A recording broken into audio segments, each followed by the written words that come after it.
The neon sign of Miller's 24-hour diner flickered rhythmically, casting a tired hum over the near-empty booths.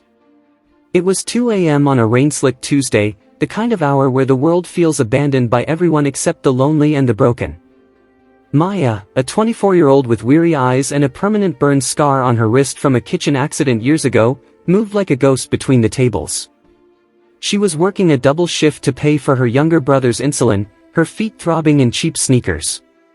She didn't mind the work, but she hated the silence of the graveyard shift. In the corner booth, shrouded in the dim light, sat Elias. He was a man who looked like he was made of granite and secrets. His hair was cropped short, tinged with premature gray, and his posture was unnervingly straight. Next to him, tucked neatly under the table, was Shadow, a massive German shepherd with ears that never stopped pivoting. Shadow wasn't a pet, he was a silent extension of Elias's own soul. They both sat there, sharing a plate of plain scrambled eggs, two veterans of a war that most people only saw on the nightly news. The heavy glass door of the diner swung open with a violent thud, cutting through the soft jazz playing on the radio. Four men walked in, smelling of expensive cologne and cheap adrenaline. They wore leather jackets that crinkled loudly and carried an aura of unearned entitlement. They didn't look for a "please wait to be seated" sign. They took the largest booth in the center of the room, kicking the chairs out and shouting for service. Maya took a deep breath, adjusted her apron, and approached them with a professional, if tired, smile. The harassment didn't start with a punch, it started with a comment. The leader of the group, a man with a jagged scar across his eyebrow and cold, shark-like eyes, grabbed Maya's wrist as she set down the waters. He didn't just hold it, he squeezed, his thumb pressing into her old burned scar. He made a crude remark about her appearance, his friends laughing with a hollow, jagged sound that made the hair on the back of Maya's neck stand up. She tried to pull away, her voice trembling as she asked them what they wanted to order. They didn't want food, they wanted power. They began to toss napkins at her, mocking her service, and escalating their comments into threats of what they would do when she clocked out. Elias hadn't moved a muscle, but his eyes had locked onto the reflection in the window. He saw the way Maya's hand shook as she tried to write on her order pad. He saw the way the four men were positioning themselves to block her exit from the booth area. Most importantly, he felt Shadow's chest rumble, a low, subsonic vibration that only Elias could feel through the floorboards. It was a warning. Elias didn't want a fight. He had seen enough blood to fill an ocean, and he had come home seeking the peace he had fought for. But he also knew that peace is not the absence of conflict, it is the presence of justice. When the leader of the gang stood up and pinned Maya against the sideboard, his hand reaching for her hair, the diner went deathly quiet. Maya's eyes darted to the phone behind the counter, but it was too far. She felt the cold lump of terror in her throat. "Please," she whispered, "I'm just doing my job." The man laughed, a sound like grinding stones. "Your job is whatever I say it is tonight, sweetheart." That was the moment the air in the diner changed. Elias didn't shout. He didn't stand up and throw a chair. He simply leaned back and spoke in a voice that was quiet, yet carried the weight of a landslide. "Let her go." The gang members froze, turning their heads like predators distracted by a new scent. They saw a middle-aged man in a faded flannel shirt and a dog that looked like it was carved from shadow. They laughed. The leader let go of Maya's hair but kept his hand on her shoulder. "Keep eating your eggs, old man, before you lose your teeth." Elias stood up slowly.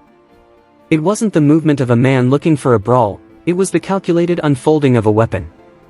Shadow stood with him, his hackles raised just enough to be visible, his eyes fixed on the leader's throat. Elias walked toward them, each step measured and silent. "I spent 12 years in the teams," Elias said, his voice devoid of anger, filled only with a terrifying certainty. "I've faced men who fought for a cause. You're just boys playing at being monsters. You have 5 seconds to walk out that door, or the dog gets a late-night snack, and I get a workout." The leader sneered, reaching into his pocket for something that looked like a flick knife. He never got the chance to open it. In a blur of motion that defied the man's age, Elias's hand shot out, catching the man's wrist in a grip that sounded like dry wood snapping. At the same time, Shadow let out a single, earth-shaking bark, not a yip of excitement, but a roar of command. The other 3 men instinctively backed away, their bravado evaporating the moment they looked into the eyes of a predator who wasn't afraid of them. Elias leaned in close to the leader, whose face was now pale and slick with sweat. "Strength isn't about who you can break," Elias whispered, "it's about who you're willing to protect. You're nothing." He released the man's arm, and the leader stumbled back, clutching his wrist. Without a word, the 4 men scrambled for the exit, their heavy boots hitting the pavement outside in a frantic retreat. The silence that followed was different. It wasn't the silence of fear, but the silence of a long-overdue exhale. Maya leaned against the counter, her breath coming in ragged gasps. Elias didn't hover over her. He went back to his booth, sat down, and signaled for Shadow to lie back under the table. He didn't ask for a reward or a thank you.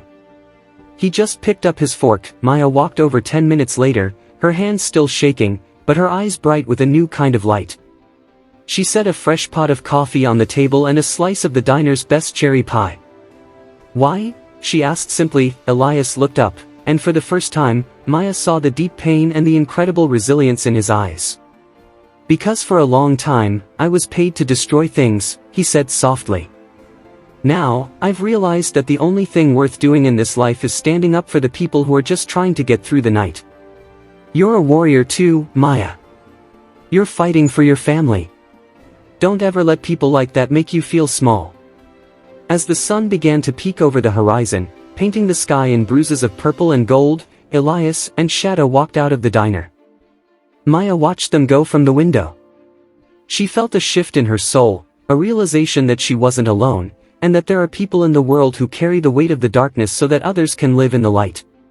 The diner wasn't just a place of greasy food anymore, it was the place where she learned that true courage isn't the absence of fear, but the decision that something else is more important than that fear. And as she went back to work, her step was lighter, her head held higher, carrying the silent strength of the man and the dog who watched over her when the world was at its darkest.